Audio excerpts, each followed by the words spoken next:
You know, if never mind. I don't want to just make up stories. Cuz and this is almost just like actually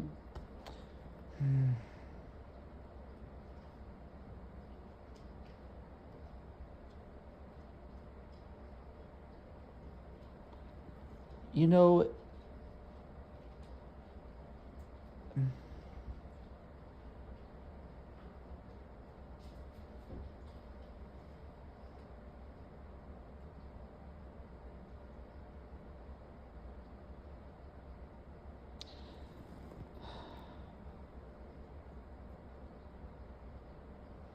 I don't like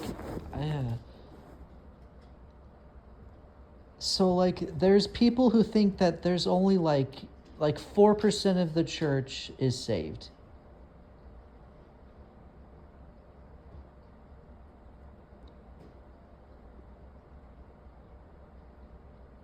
And to be quite honest, that 4 percentage could be true.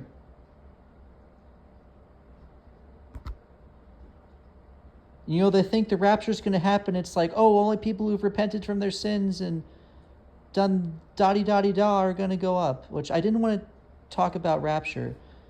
But you know, except the thing is, what I that's what I do want to talk about is one, a lot of the church is never mind. I felt like this isn't the best thing to say, and it's almost like wrong. But my idea is, yeah, only 4% of the church actually knows what saves.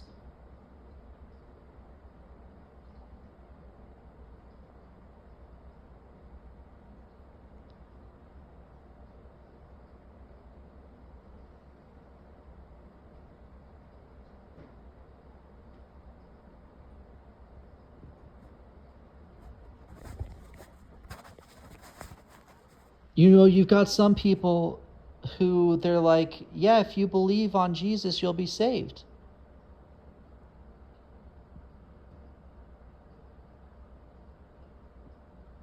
And people don't know what that means.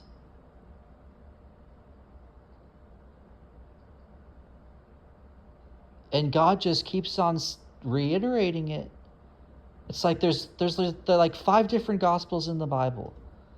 It's like, if you confess Jesus as Lord and believe in your heart God raised him from the dead, you will be saved. Which that's not true. Because you have people who confess Jesus as Lord and they're not saved. But the thing is, you know, some of these things, it's kind of about, you know, it's kind of about like, you know, I don't know what it's kind of about. But you have every verse that is, you know, people don't understand, what does it mean?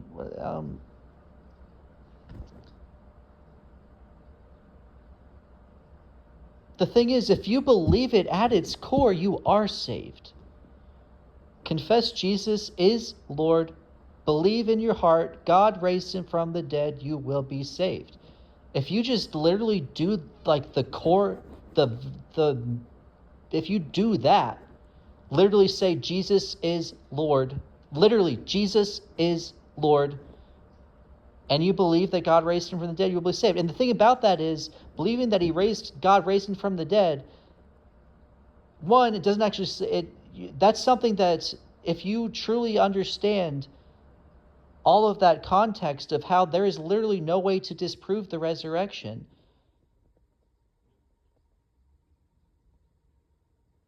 and why was he resurrected?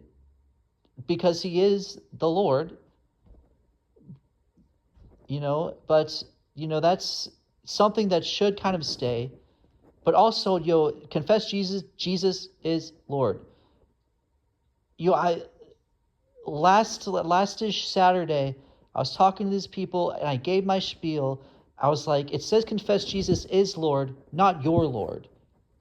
People want to argue, you know, that's actually just say what it is. It says Jesus is Lord. It doesn't say Jesus is your Lord. And literally the Sunday right after that Saturday, the pastor gives his sermon verbatim. What saves us? It's to confess Jesus is Lord, believe in your hearts God raised him from the dead. He's like, what does it mean to confess Jesus is Lord? It means to make him your Lord over everything in your life. And follow him. That is what will be. That's what will be saved. And I'm like, ugh.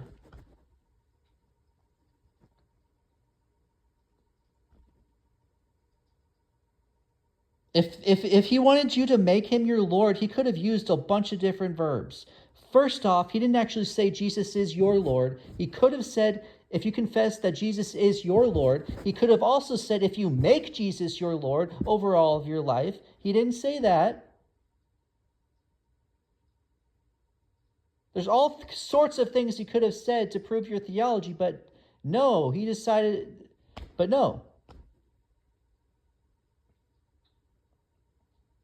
But the thing is, the people who decide to go on that route are not saved.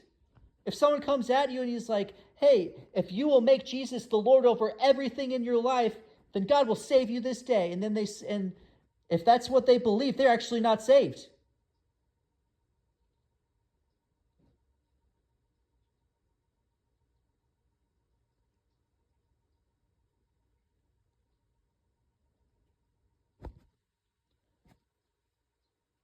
If you call on the name of the Lord, you will be saved. I try to how can we get the most base thing to know? Because, and I even watered down what it actually means, just to show these people who think these people aren't saved that you're the one who's wrong. So I want to so call on the name of the Lord and you will be saved. If I wanted to water down what that actually means, maybe it's not even watering it down. This is basically what it says. This is kind of what it says. Actually, I don't want to explain what it means. Call on the name of the Lord and you will be saved.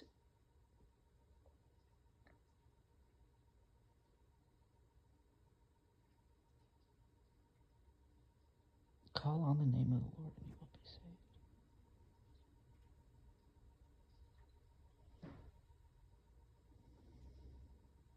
How many testimonies have you seen? The person has this vision, this dream, something,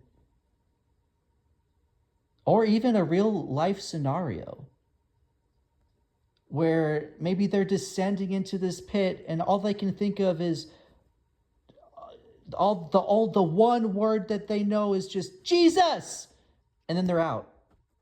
White light, saved, nothing, nothing more to it. They're just like, Jesus! Say, how many have you heard? How many of those stories have you heard? Literally one word, Jesus! Literally one word, Jesus!